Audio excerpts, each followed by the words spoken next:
Good afternoon. Welcome to the Midday Mull for Saturday, the 12th of June.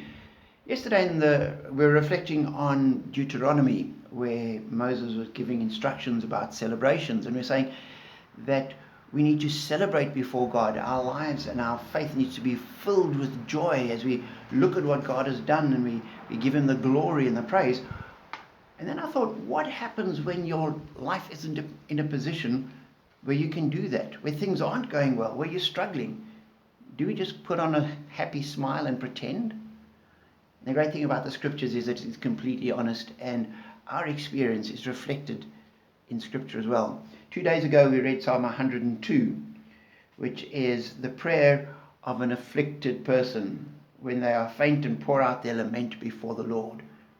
And the psalm begins, "Hear my prayer, O Lord, let my cry for help come to you. Do not hide your face from me when I'm in distress. Turn your ear to me. When I call, answer me quickly." So the psalmist crying out to God in their need, desperate for help. And they need it because it continues, "For my days vanish like smoke. My bones burn like glowing embers. My heart is blighted and withered like grass. I forget to eat my food." And they carry on this long list of how they're struggling and how terrible their life is. And as you read through the psalm, it doesn't halfway through say "Then God heard me and answered all my prayers, to everything turned around and now it's all hunky-dory."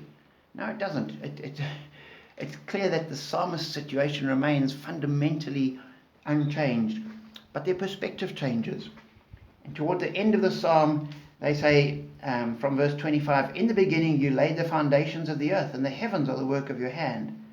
They will perish, but you remain. They will wear out like a garment. Like clothing, you'll change them, and they will be discarded. But you remain the same, and your years will never end. The children of your servants will live in your presence. Their descendants will be established before you." And so it's almost like the psalmist sort of focuses on their current problem and then draws back and gets this much bigger picture of God working through the ages and through the generations, and realize it's not all about me today. It's about God's purposes which span eternity. And so we rejoice when we can. And when we can't rejoice, we come honestly before God and cry out to Him and ask Him, help us to see our lives from your perspective.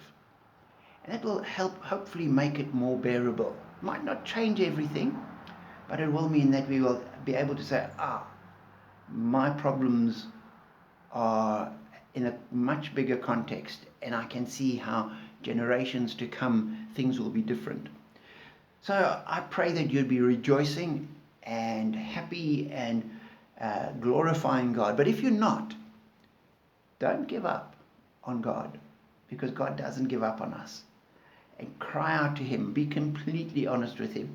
Go and read Psalm 102, and you can echo those prayers to God, because He does hear and He will answer in the ways that He determines are best for us and for His plans and His glory.